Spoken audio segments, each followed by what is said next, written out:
Hi, everybody. I'm the Silver Desert Fox, and welcome to my podcast, videocast. I'm a gadget man. Seriously, I love them. From my GoPro, my slow motion camera, my fancy Olympus camera. But most of the stuff I don't know how to use. I can't get it off automatic settings. I don't know what to do with it after I've videoed stuff, after I've photographed stuff. And I think there's many people out there like me who could do with some help. People maybe with silver hair, maybe my sort of age. And that's what this series is all about. I'm going to be joined by experts, gadget gurus who can help me and help you get your understanding going on some of this equipment. So I'm joined today by Jad the Jedi, Jad the gadget guru, who's going to help convince me to move away from this for my filming. My iPhone. Hopefully. Jad, hi to Dubai. How are things there today? Yeah, it's all good here. Hello, everyone. My name is Jad, and I love the Jad the Jedi. So thank you for that. You're my guru. You're my technology whisperer. You make things work for me. So yeah, it's great to be here today. An honor to be on that podcast for the Silver Fox, and hopefully, yes, we can just shed a bit of light on some equipment, what to use, what not to use, and yeah, hopefully, if you're trying to get a bit more professional with videography, hopefully we can switch you from iPhone to a bit more of a professional camera if you've got the money. Yeah, that's one of the questions that's coming up. But you've seen some of my videos. You've seen my Instagram channel. You've seen other things. Should I move away from my iPhone for all my videos? And I love shooting my children, my family, the beach. Here in Abu Dhabi, it's great scenery. Should I stop using my iPhone? Yeah, so yeah, it definitely depends on each person, and it depends on what you're trying to achieve, and it depends on what situation you're trying to shoot, what you're trying to shoot, what subject you're trying to shoot, and where you're viewing your content. Now, obviously, you will never see professional photographers or videographers using iPhone for all of their shoots or for professional photography and videography. iPhones do a great job. There's a lot of pros and cons for an iPhone, and there's a lot of pros and cons also for mirrorless cameras. If you want to talk about the A7 S3, which is one of the latest Sony cameras in the market, or you want to talk about the A7 S2, which is also a great camera, or if you want to talk about like some lenses that we can discuss today. So I'm also a gadget guy. I love my gadgets, and I love having them, and yeah, so we'll talk about that, and we'll try to discuss what is good for what option we're trying to use. Okay, so let's start with a scenario. I've got my daughter's end of year performance coming up. I don't think I should be using my iPhone for it, but the camera you have there, or the two cameras, those dials look really scary to me. So what's most important when using a camera like that? Yeah, so the iPhone is so let's talk about a bit pros and cons of the iPhone. Okay. So the iPhone is especially the iPhone 12 that is out now, they have great cameras. They perform really well in low light. They're really great just for the shoot, like to go and shoot. And an iPhone is always with you. Your phone is always with you. So that's the biggest pro that you have. It's always in your pocket. You can pick it up, you can shoot, and especially if you have the Pro with the 3 cameras in the back, it's amazing. And the other pro for that is that it's very cheap. Not it's very cheap, but it's cheap because you've got the phone, so you don't have to add another cost to it. Yep. But if you're someone like you, Mark, which you love photography and videography, definitely moving from an iPhone to more of a Sony mirrorless camera would be a great option. Now, there is quite a bit of options in the market. We've got this one, the A7S2, which is a great option. It goes around 8,000 dirhams, 7,000 dirhams in the market without the lens. And it shoots videos amazing. Okay. Now, going back to your questions, talking about the dials and how complicated it is, you should not really get into all of the manual stuff of the camera at the beginning. You should take it step by step, and you should definitely start with a lot of stuff that are automatic. So try to control as little as you can in the camera, and then move on from there and see what works for you. This is how I started. This is how I know every person that started with, because it gets really intimidating at some point. You just have to understand the basics at the beginning and just use these and see how much more you want to pick that up and how much more manual you want to go. Okay, I've got some stuff you just told me. I got two questions. You said mirrorless camera. What do you mean by mirrorless? What's the difference between the camera on here and the camera there? What do you mean by mirrorless? So the camera on here has a great sensor. So if I open the lens, I've got a great sensor on here. This sensor is a 35 sensor, and this is the main issue and the main point when you're taking high resolutions photos and videos. The bigger the sensor, the more light is gonna it's gonna be captured within the camera. And at the end of the day, this is what we're doing. We're controlling light and we're trying to capture light. This is what photography is, just capturing light within that sensor. And you do control that light in a camera like this through three main points, if you want. We've got the shutter, we've got the aperture, and we've got the ISO. The three of these needs to be balanced really well for you to be able to capture that light within the camera to have a beautiful photography or a videography outcome. So this is what the mirrorless cameras are. They are the latest in the market. They get some beautiful photography and videography in it.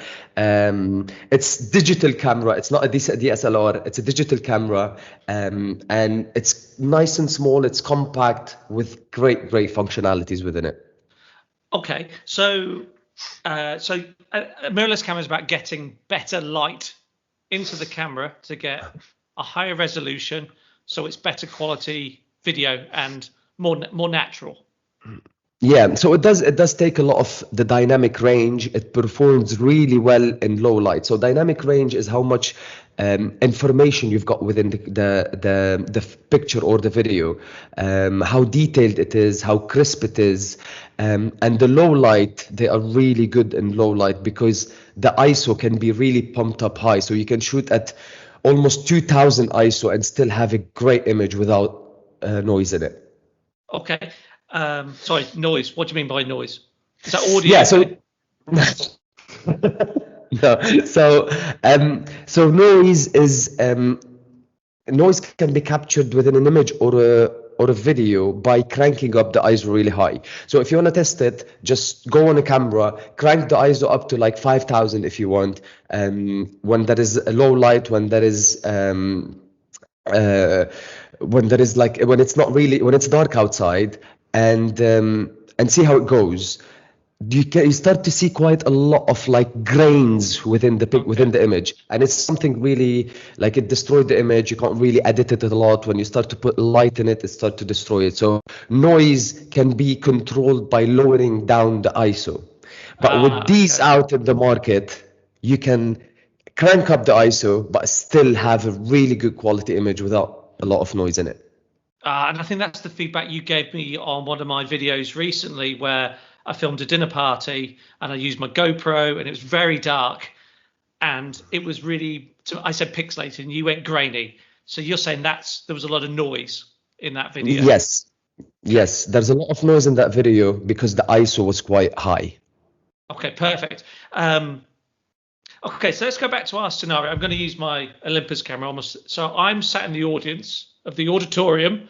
Auditorium is really dark. My daughter and other kids are on stage. I've tried doing this before and it's like ghosts on stage because they've got all the light at that end and it's all dark with me.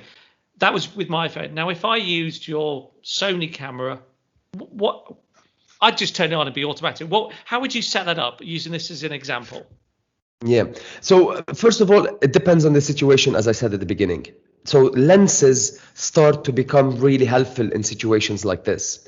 So as I said, there is three main areas that you can control the light. You've got the ISO, which we spoke about briefly. We've got the f-stop, which is which is controlled by the lens, and we've got the shutter.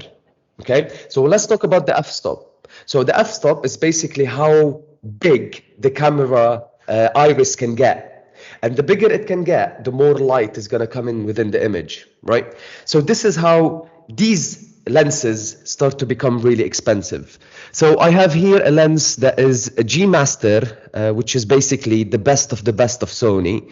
And it's 1.4 f-stop, which means that the lens can open up really wide for the light to come in. So 1.4 is quite wide, and then when the number goes up, it starts to like shrink in. So this is how I like to think about it. It keeps it like nice and simple in my head. So 1.4 is quite wide. So if I'm trying to shoot something like this, which is a low light, I would use a lens like that, and I would open it and crank it up to like 1.4 or 2, and try to find the focus and film. And try to crank up also the ISO not above maybe 1000, and then the shutter we can't really play with it if we're shooting video. And then I would take that video and would try to capture in as much light in the camera as possible. I know there's a lot of variable within there's a lot of things and details about what I said, the shutter and the focus, which also plays a role in different kind of like situation that you're trying to shoot. Okay, so good lens, low f-stop number, because that opens it up. ISO, get it high, you said about 1000. What does the ISO do again? So the ISO is also controlling the light, but the higher you go on the ISO, the more noise you're gonna have. Okay. And aperture, So the aperture is the f-stop, which is basically the one that is controlled by the lens. All right. So the f-stop, which is the aperture, it's controlled by the lens. We've got the ISO, which is controlled by the camera, and we've got the shutter, the third one, which is also controlled by the camera. But a shutter, you're limited to it. Okay. If you're shooting a video, you're limited for a shutter. So if, for example, if you're shooting 24 frame per second, which is the common frame per second to shoot, you need to double that on your shutter. So your shutter needs to be 1/50, which I think you know that already. I think so. Yeah. I just have to play, don't I? I need to watch some YouTube videos and get out there and play with it. Yeah, it's just a bit of practice. When you get those around your head, when you start to have these within your mind, you start to understand a bit more. But it's all about practice. It's like going to the gym. If you don't know how to do a move, you just need to practice it until you do it well. That's all. Perfect. Last question on this one is, I love my GoPro because it's got a built-in gimbal, I think it's called. Mm-hmm. So if I shake, it stays generally steady. Now, mirrorless cameras, if I'm 10 rows back in the audience, isn't me shaking going to really make a really shaky video? Or have cameras improved? Yes. So for the Sony, they have something, it's called a stabilization, internal stabilization. So it's got one in the body. And if you've got yourself a good camera also, sorry if you hear Thorin in the background, but I think he's a bit hungry. You're not that far away from being part of the Silver Club, so it's fine. So it's got something called stabilization. So it's got something that stabilizes the image and the sensor. I'll show you actually how it looks. So this is the sensor. If I shake it a lot, it has a stabilizer inside that stops it from shaking if I have the stabilizing on. And the lens, if I have a G Master lens from Sony or like a high quality lens, it's got also an inbuilt stabilization inside. Now it wouldn't stabilize your shot, your shot if you're running, but if you're standing still and you've got your elbows in and you're trying to shoot, the image will be really still. And even if you're walking nice and slow on your tiptoes, it will be nice and crisp. So that option within that camera and the lens can be great for stabilization. And it does perform a lot better than the GoPro. I know you have issues with my GoPro film. It's my safe side, my child's camera. The GoPro is amazing if you're like snowboarding, underwater, all this kind of stuff. It's amazing. But for an overall camera to use for a daily, I don't really recommend it. But it's great for some other options and amazing to use. Yep. Okay, awesome. So to summarize what you've told me today is the iPhone is a great camera for certain uses. You always have it in your pocket, pull it out, shoot your kids on the move, whatever you want to. But if you really want to start producing more professional videos, especially when we're in lockdown, I want to send videos back home to the UK to my mum and dad and other family members to say, look, this is what we're up to, and I want it high quality. It would be a good idea to step up to a mirrorless camera. You can spend a lot of money, or you can spend less money. But if you spend less money, on the lenses, you're not going to get the better f-stops. The gimbal, the movement in the camera is not going to be as good. You might not get that motion control.